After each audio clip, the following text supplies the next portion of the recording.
Hey YouTube, this is Facia with another Snuppy Lavish at Home. It is officially fall, so that means cozy sweaters and fashion scarves and time for you to redecorate your home. So today I'm bringing you a catalog decor look for less. Check it out. So the look I'm copying are these velvet pumpkins that I saw in the Horchow catalog. They are made of velvet silk filled with crushed walnuts with a dried pumpkin stem and natural feathers. They come in an 8-inch and a 10-inch and retail for $100 and $125. So they were going to show you how to get that look for a lot less. So the pumpkins in the catalog are filled with crushed walnut shells. I thought it would be a little faster if I went on with a already made pumpkin shape to get to the right shape, rather than trying to get enough filling beans or whatever in order to make the shape work. So I just went to the dollar store and got that small orange pumpkin and found a larger pumpkin in the thrift store. The scale is a little off for my taste, but I'll see how it looks when it's done and how to stage it and make it look better. The materials I got for this project started with this off-white fleece that I got by the yard from a fabric store. I got fleece because it has a nice soft texture, very warm and fall-like, but not nearly as expensive as velvet because we wanted to keep this low priced. Also, I got two types of feathers. This first type that has a softer, fluffier texture, and this one that kind of resembles quill feathers. So they have a tighter structure to them and a stiffer stem. Then I had to figure out what I was going to do for the stems because I knew those green ones weren't going to work as well. And I found these decorative accents. I'm not even sure what they should be, but the shape kind of resembled that of a stem of a pumpkin. So they were the right color and texture. So I picked these up. They were actually on clearance, so I was lucky to find this.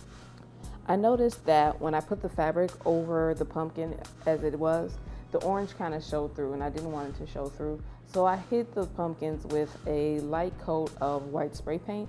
That's just what I happen to have, and since the fabric was like that ivory off-white color, the white worked perfectly. So I spray painted them, not really paying attention to how well it was covered, as long as I knocked that orange color back so it wouldn't see through the fabric.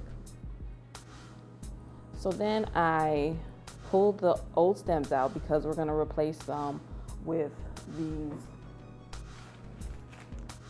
decorative accents that I found, and it looks just like petrified wood to substitute for the stem. The ones that were in the plastic pumpkins were that bright green, but we wanted something in a more neutral tone, so I'm replacing those with these wood accents. I'm not even sure what they actually are, but they were the perfect size for the project. And once we got that stuffed in there, I just added some hot glue to kind of secure it in place. It turns out with the second pumpkin, I put the fabric on first and then stuffed the stem back in there, and it seemed to help hold the fabric down. But either way, it worked pretty well as long as you trim off enough fabric. So once I got that set and finessed the fabric around, it takes a few tries because it kind of gets thick. I pulled the fabric up and hot glued as I went around to make sure that it was secure, starting at opposite ends, so I got a nice gathered look towards the middle, and trimmed off the excess fabric.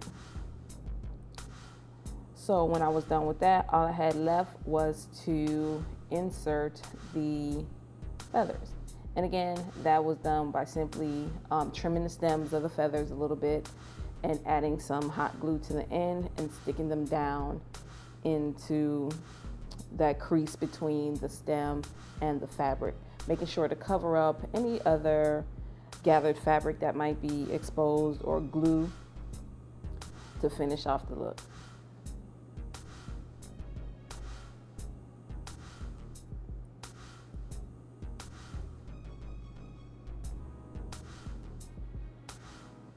So here it is, the finished project. To make up for that different scale, I staged it pretty much like they had it in the catalog with a couple of books underneath to raise the smaller one up higher, and I think it looks much nicer this way. So let me know what you think. Leave your comments below. Hit that like button. And if you haven't already, remember to click subscribe. Also, you can follow me on Instagram, Facebook, and on Twitter. And thank you so much for watching. Until next time, here's to living simply lavishly. Cheers.